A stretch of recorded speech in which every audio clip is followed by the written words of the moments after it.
Getur ein öld í lífi þjóðar endurspeglast í ævi eins manns?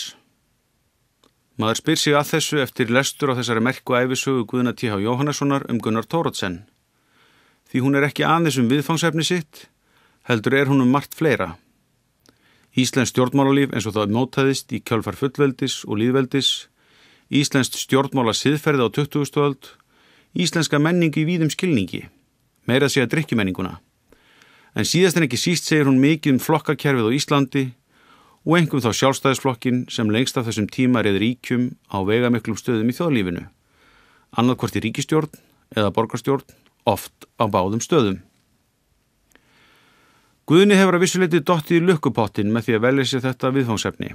Heimildirnar sem hann getur nýtt sér eru svo ríkulegar, bæði opinberar og einkalegar, að vandamál hans hefur helst verið að vinsa úr það sem máli skiptir. Eðli þessara heimilda einnig þannig að hann getur, fremur en margir aðrir ævisagnarritarar, sett sig inn í persónuleg viðhorf og hugsanir söguhetjunar sem ég kalla svo, því vitanlega viðfangið alltaf söguhetja í einhverju skilningi. Og þannig sleppur hann að einhverju leyti við að beita hennu bókmyndalega bragði sviðsetningar sem svo umdeilt hefur verið á undanförnum árum. Vitaskuld ekki að öllu leyti, því hver túlkun á persónulegum heimildum eins og dagbókum og bréfum einhvers konar sviðsetning túlkun. En Guðni hefur þó meiri möguleika en margir aðrir að segja frá því sem viðfangsefni hann segist hugsa og finna á hverjum tíma. Skemmtilegt nýmæli finnst mér niðurstöðukablinn vera. Þetta hefur vafalaust verið gert áður án þess ég muni, en mér finnst höfundur gera góða grein fyrir aðferðum sínum og nálgunum í honum og styrkja enn frekar afbragðsvel unnið verk sitt. Þannig til fyrirmyndar hvernig hann bæði nýtir sér heimildirnar og gerir grein fyrir þeirri notkun og má kannski segja að umræður undanfarinna ára og alræmd mál þeim tengd hafi líka að einhverju leyti leitt til þeirra niðurstaðna sem Guðni færi hér í orð.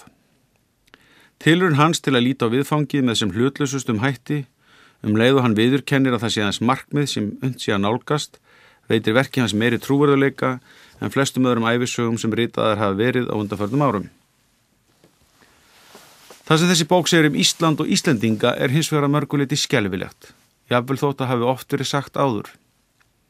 Skelfilegt það vegna þess að það virðist enginn læra nokkurt skapaðan hlut af því sem gerist í sögunni og verður við vitni að því enn þann dag í dag. Því betur sem við kynnust stjórnmálum 20. aldar á Íslandi, því meira furðar maður sig á því að svo margir ágætis menn, sprottnir upp úr hugsunum ungmennafélaga, lýðræðisdrauma, frelsis og framfara, hafi breyst í ómerkilega hreppstjóra sem deildu og drottnuðu á sinni torfu eins og þeir gátu.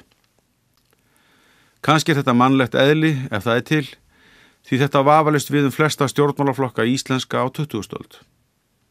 Sjálfstæðisflokkurinn sker sig að vísu úr fyrir þá sök helsta að hann hafði völdin svo oft og svo víða. Myndin sem okkur birtist af sjálfstæðisflokknum í þessari bók líka skýrar en oft áður og mér virðist hún staðfest að mörguleyti hugmynd sem ég setti fram fyrir nokkrum árum í tímaritum Eftirlíkinga þrá mannsins og ég sótti í smiði mannfræðingsins René Girards og hann aftur til skáldskapalistar Aristótelesar. Manni sýnist að flokkurinn hafi í mörgu tekið að hegða sér eins og höfuð andstæðingurinn, kommunistarnir, og stundum finnst manni að flokkurinn hafi verið sovjískar en þeir. Menn hafa rætt þetta í fjölmiðlum undanfarið, en persónunjósnir flokksins í kaldastríðinu af nákvæmlega sama toga og kommunistana í sínum ríkjum og leittist út í símahleranir og annað því líkt eins og vitað er. Flokkskírteinið veitti líka handhöfum margs konar tækifæri umfram aðra borgara, eins og rakið er. Og það sem skelfilegt við það einmitt að það hafi verið svo lítið að því fundið. Því þar virðast flestir ætla sér hið sama kæmistur að kjötköllunum sjálfur. Eftirlíkingaþráin kemur einnig vel fram í hugmyndum Gunnars og félagum að stofna fánasveitir á 4. áratugnum og klæða í einkennisbúninga að hætti nasista og kommunistar enda líka. Sama má segja framsetningu áróðursins sem Guðni greinir vel, hinn fræga þögn Morgunblaðsins og önnur inngrip í flokkadrætti sem greina þar með kremlológískum aðferðum hefur lengi borið einhverju vitni sem við vissum öll að ætti sér stað, en fengum oft ekki staðfest vegna þess að aðrar upplýsingar vantaði. Þetta á sér stað enn. Í Morgunblaði dagsins til dæmis að finna grein í opnu eftir góðan sjálfstæðismann, þar sem því haldið fram bliðunar ef ekki lyfjalaust að sjálfstæðisflokkurinn ber ekki meiri ábyrgð á falli bankana en aðrir flokkar. Og það í besta falli fyndið, að minnstakosti frá sjónarhóli Vinstri grænna gerir ég ráð fyrir. Hinum megin opnar segir ritstjórinn frá því í leiðara hversu ólýðræðislegt Evrópusambandi sé og einnig ósannindum fréttastofu Baugsmiðilsins sem seðlabankastjórinn fyrirverandi nefnir svo. Allt ber þetta vitni að fátt hafi breyst, enda verist einu gilda hvað gerst hefur, sannleikur flokksins eða minnstakosti hluta hans skal standa. Þetta kemur skemmtilega í ljós í þeim átökum sem verið í kringum Gunnar í Sjálfstæðisflokknum og Guðni rekur skilmerkilega í sögunni. Gunnar á að hafa svikið flokkinn tvisvar og manni finnst hann stundum minna á einhvers konar Khrushchev. Þetta kemur kannski fyrst í ljós í átökum sambandi við Bandaríkjamenn í lok stríðsins sem leiddu til þess að nýsköpunarstjórnin sprakk. Gunnar tók í fyrstu afstöðu gegn hugmyndum notkun Bandaríkjamanna á Keflavíkurflugvelli eftir stríðið en skipti svo skoðun. Hann stóð með tengdaföðu sínum í forsetakosningunum 1952 og alræmdast var þegar hann klauf flokkin í reynd með því að mynda ríkisstjórnina 1980 og fekk hún vitaskuld heitið Rúblan hjá Morgunblaðinu. Enda hugsuðu menn alltaf í líkum kategórium í kaldastríðinu. Mér kom þetta aftur í hug fyrir skömmu þegar ég heyrði viðtal við Þór Whitehead, prófessor í Silfri Egilssundaginn. Hann fjallaði þar bók sína sem heitir Sovjet Ísland og viðfangsefnið eru þeir kommunistar sem hugðu á byltingu hér á landi á 4. áratugnum og fengu sérstaka þjálfun til þess. Nú kemur kannski ekki mjög óvart að kommunistar hafi viljað gera byltingu, það var jú yfirlýst stefna þeirra. En það sem kom mér óvart í þessu viðtali var að Þór skildi ræðum að ríkisvald hefði verið svo veikt hér. Ég skildi það sem svo að lögregla hefði ekki verið nógu öflug að hans mati fyrir stríð en úr því hafi verið bætt með öryggissamstarfinu við Vesturlönd eins og hann sagði. Og ég var þá að spyrja mig, var herinn ekki hér til að verja Íslendinga, heldur til að hafa heimil og ofbeldisföllum byltingarmönnum íslenskum? Hann verðist að minnst í þessu við til að vera sammála kommunistum hvað það snertir. Þetta er kannski ekki svo fjari lagi þegar allt er litið. Það liði ekki 5 ár frá brotthvarfi hersins að ríkisstjórn Sjálfstæðisflokks og Samfylkingar var hrakin frá völdum af mótmælendum. Hvað sem því líður er ljóst að sumir óttuðust tilhneigingu flokksins til að ríkja sem flokkur yfir ríki. Best þó í deilum innan flokksins í kringum 1970 sem Guðni lýsir og menn eiga að hafa hrópað og spurt hvort þetta veri Sovjet Ísland þegar verið var að bóla svokallum Gunnarsmönnum frá embættum. Menn óttuðust greinilega Sovjetið innan flokks sem utan. Kannski þetta hinn sorglega niðurstaða þessara bókar. Aldarfarið gat ekki aðeins af sér fullveldi og lýðveldi í ungu og lýðfrjálsu landi, heldur einnig stjórnmálaflokka og elítu sem leita á sig sem sjálfskipaða handhafa valds og embætta og beitti öllum brögðum innan flokks sem utan til að tryggja þau völd. Vonandi verið þessi öld öðruvísi, en ekki byrjaði það vel.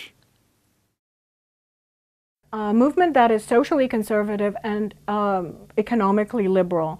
That is the general interpretation of neoconservatives. But I actually challenge that understanding. It's a self-understanding that is not very profound or very deep, because when you look at it more closely, that you find that even though economically they see themselves as liberals because they're championing capitalism, they're champions of capitalism as opposed to socialism or communism, they are champions of corporate capitalism. And corporate capitalism is extremely compatible with hierarchy, with discipline, with authority. It's extremely conservative, and it doesn't have elements, it's not in any way a kind of paean to liberal democracy. It's not a paean to liberal individualism. But they use, of course, the images of liberalism, the images of the self-made man, you know, that kind of thing. It's an image that is deeply rooted in our collective psyche, in our collective consciousness. The image of the self-made man who pulls himself up out of his bootstraps, out of nowhere, and owes absolutely nothing. He emerges out of the womb almost completely fully formed with all his talents extremely cultivated, as if he owes nothing to society.